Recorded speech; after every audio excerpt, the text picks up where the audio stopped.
నమస్కారం. ఈనాటి మన ఎక్స్ప్లెయినర్కి స్వాగతం. ఓకే, లేట్ చేయకుండా డైరెక్ట్గా విషయంలోకి వెళ్ళిపోదాం. యూనివర్సిటీ గ్రాంట్స్ కమిషన్ లేదా యూజీసీ రీసెంట్గా తీసుకొచ్చిన 2026 ఈక్విటీ నిబంధనలు, అలాగే వాటిపై సుప్రీంకోర్టు వేసిన ఒక అత్యంత కీలకమైన బ్రేక్ లేదా స్టే గురించి ఈరోజు మనం డీటెయిల్డ్గా చూడబోతున్నాం. దేశవ్యాప్తంగా విద్యా వ్యవస్థలో ఇదిప్పుడు చాలా పెద్ద డిబేట్గా మారింది. అసలు ఈ రూల్సేంటి, అత్యున్నత న్యాయస్థానం వాటినెందుకు ఆపేసింది అనే విషయాలను ఇప్పుడు మనం చాలా క్లియర్గా అర్థం చేసుకుందాం. ఈ ఎక్స్ప్లెయినర్లో మనం కవర్ చేయబోయే టాపిక్స్ ఇవిగో. 1. అసలు ఈ నిబంధనల నేపథ్యమేంటి. 2. 2026 ఈక్విటీ రూల్స్. 3. వివాదం ఎందుకు మొదలైంది. 4. సుప్రీంకోర్టు తీర్పు. మరియు 5.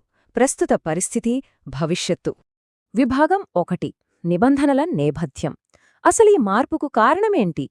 ఏ పెద్ద పాలసీ అయినా సరే రాత్రికి రాత్రే ఊరికే రాదు కదా. దాని వెనుక కొన్ని బలమైన సంఘటనలుంటాయి. ఇది ఎలా బిల్డ్ అయిందో ఒకసారి ఈ టైంలైన్ చూద్దాం. 2019లో రోహిత్ వేముల మరియు పాయల్ తడ్వి కుటుంబాలు వేసిన పిటిషన్లతో ఈ ప్రాసెస్ స్టార్ట్ అయింది. ఆ బాధాకరమైన సంఘటనల తర్వాత క్యాంపస్లలో కుల వివక్షను కంప్లీట్గా అరికట్టాలని సుప్రీంకోర్టు చాలా స్ట్రాంగ్ ఆర్డర్స్ ఇచ్చింది. దానికి రెస్పాన్స్గానే జాన్యువరి 2026లో ఈ కొత్త నిబంధనలను అనౌన్స్ చేశారు. కాని ఇక్కడే ఒక అనూహ్య పరిణామం. జాన్యువరి 29న సుప్రీంకోర్టు ఈ రూల్స్పై స్టే ఇచ్చింది. దీనిపై నెక్స్ట్ హియరింగ్ మార్చ్ 19న జరగనుంది. విభాగం 2. 2026 ఈక్విటీ రూల్స్. యూజీసీ తీసుకున్న చర్య. అసలు ఈ రూల్స్ వెనుక ఉన్న మెయిన్ ఇంటెన్షన్ ఏంటో తెలుసా. సుప్రీంకోర్టు ఇచ్చిన ఆదేశాల ప్రకారం దేశవ్యాప్తంగా ఉన్న ఉన్నత విద్యాసంస్థలు, యూనివర్సిటీ క్యాంపస్లలో ఎలాంటి కుల వివక్షకైనా ఏమాత్రం తావులేకుండా దాన్ని సమూలంగా పీకేయాలన్నదే ఈ నిబంధనల టార్గెట్. స్టూడెంట్స్ అందరికీ ఎలాంటి డిస్క్రిమినేషన్ లేని ఒక సురక్షితమైన వాతావరణాన్ని క్రియేట్ చేయాలని ఒక గొప్ప లక్ష్యంతోనే వీటిని డిజైన్ చేశారు. విభాగం 3. వివాదం ఎందుకు మొదలైంది. 2 ప్రధాన ఘర్షణ పాయింట్లు. ఇంత మంచి లక్ష్యంతో తీసుకొచ్చిన నిబంధనలు బయటకు రాగానే ఎందుకు కాంట్రవర్సీ అయ్యాయి. ఇక్కడే అసలు ట్విస్ట్. దేశవ్యాప్తంగా పెద్ద డిబేట్ స్టార్ట్ అయింది. మెయిన్ ఇష్యూ ఏంటంటే వివక్ష అనే పదానికిచ్చిన నిర్వచనం చాలా లిమిటెడ్గా ఉంది. ఒకసారి ఆ 2 వ్యూ పాయింట్స్ చూద్దాం.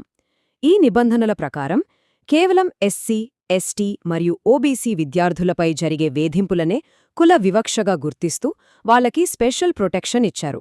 కానీ ఆపోజిట్ ఆర్గ్యుమెంట్ ఏంటంటే ఇలా కేవలం కొన్ని వర్గాలకే రక్షణ కల్పిస్తే రేపొద్దున జనరల్ కేటగిరీ విద్యార్థులకు చట్టపరంగా ఎలాంటి రక్షణ లేకుండా పోతుంది కదా అని పిటిషనర్లు పాయింట్అవుట్ చేశారు. అందరికీ సమాన రక్షణ ఉండాలన్నది వాళ్ల ఆందోళన. ఇదే ఫస్ట్ మేజర్ కాన్ఫ్లిక్ట్. ఇక రెండవ అతిపెద్ద కన్సర్న్ ఏంటంటే సెగ్రిగేషన్, అంటే వేరు చేయడం. ఈ కొత్త రూల్స్ని నిజంగా క్యాంపస్లలో అప్లై చేస్తే రేపు హాస్టల్స్లో, క్లాస్ రూమ్స్లో విద్యార్థులను వాళ్ల సామాజిక వర్గాల ఆధారంగా ఫిజికల్గా డివైడ్ చేస్తారేమో అన్న తీవ్ర భయం మొదలైంది. వివక్షను రూపుమాపాలనే ప్రయత్నంలో తెలియకుండానే స్టూడెంట్స్ మధ్య కొత్తగా గోడలు కడతారేమో అన్న ఆందోళనలు చాలా గట్టిగా వినిపించాయి. విభాగం 4. సుప్రీంకోర్టు తీర్పు. Vineet Jindal versus Union of India. ఎప్పుడైతే ఈ టెన్షన్స్ పీక్స్కి వెళ్లాయో అప్పుడు న్యాయ వ్యవస్థ ఎంటర్ అయింది.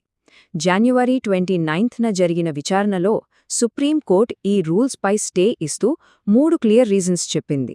జాగ్రత్తగా వినండి. ఫస్ట్ రీజన్, ఈ నిబంధనలు చాలా అస్పష్టంగా ఉన్నాయి. దీనివల్ల ఫ్యూచర్లో ఇవి దుర్వినియోగమయ్యే ప్రమాదముందని కోర్టు భావించింది. సెకండ్ రీజన్, వివక్ష ఎవరిపై జరిగినా అది నేరమే. అది ఒక యూనివర్సల్ క్రైమ్. దాన్ని తీసుకెళ్లి కేవలం కొన్ని వర్గాలకే లిమిట్ చేయడం కరెక్ట్ కాదని స్పష్టం చేసింది. ఇక third and most important point ఏంటంటే ఏ నిబంధనలైనా సరే అవి క్యాంపస్లో స్టూడెంట్స్ మధ్య డివిజన్స్, అంటే విభజనలు సృష్టించేవిగా అస్సలు ఉండకూడదని కోర్టు చాలా స్ట్రాంగ్గా చెప్పింది. సో ఇక్కడ మనం క్యాచ్ చేయాల్సిన ఆ క్రూషియల్ పాయింట్ ఏంటంటే విద్యాసంస్థల్లో అందరికీ సమానత్వం ఉండాలి. సుప్రీంకోర్టు ఫిలాసఫీ అంతా ఈ ఒక్క వాక్యంలోనే ఉంది. బాధితులు ఎవరైనా సరే, ఏ వర్గానికి చెందినవారైనా సరే వాళ్లపై వివక్ష చూపడం ఖచ్చితంగా నేరమే. చట్టం ముందు అందరూ సమానులే అనే ఆ బేసిక్ రాజ్యాంగ స్ఫూర్తిని సుప్రీంకోర్టు తీర్పు ద్వారా మనందరికీ మళ్లీ ఒకసారి బలంగా గుర్తుచేసింది. విభాగం 5. ప్రస్తుత పరిస్థితి మరియు భవిష్యత్తు. తదుపరి ఏమి జరుగుతుంది. మరి సుప్రీంకోర్టు ఇచ్చిన ఈ స్టే ఆర్డర్ తర్వాత ఇప్పుడు నెక్స్ట్ జరగబోయే ప్రాసెస్ ఏంటి? Let's look at the steps. Step 1. Court orders ప్రకారం ఈ 2026 కొత్త నిబంధనలు అఫీషియల్గా పాజ్ అయ్యాయి, సో అవి ఇప్పుడు అమల్లో లేనట్టే. స్టెప్ 2. మరి ఆ గ్యాప్ ఫిల్ చేయాలి కదా, అందుకే దేశవ్యాప్తంగా ఉన్న విశ్వవిద్యాలయాలు టెంపరరీగా తిరిగి పాత 2012 నిబంధనలనే అమలు చేస్తాయి. స్టెప్ 3.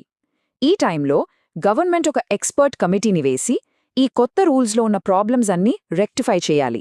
వాళ్ళు దీన్ని రివైజ్ చేసి మార్చ్ 19న జరిగే నెక్స్ట్ హియరింగ్కు కోర్ట్ ముందు ప్రెజెంట్ చేయాల్సుంటుంది. ఇక ఈ ఎక్స్ప్లెయినర్ని ముగించే ముందు మనం ఒక పెద్ద క్వశ్చన్ గురించి ఖచ్చితంగా ఆలోచించాలి. క్యాంపస్లో కొత్తగా ఎలాంటి విభజనలను సృష్టించకుండా భవిష్యత్ విధానాలు దుర్బల వర్గాలను ఎలా సమర్థవంతంగా రక్షించగలవో. నిజంగా ఇదొక క్రిటికల్ బ్యాలెన్స్ అండి. గవర్నమెంట్ ఎక్స్పర్ట్ కమిటీ ముందున్న అతిపెద్ద టాస్క్ ఇదే. మరి దీనికి సొల్యూషన్ ఏంటి అనేది ఫ్యూచర్ పాలసీల్లోనే చూడాలి. ఈనాటి మన ఎక్స్ప్లెయినర్లో జాయిన్ అయినందుకు థ్యాంక్స్. నెక్స్ట్ అప్డేట్స్తో మళ్ళీ కలుద్దాం.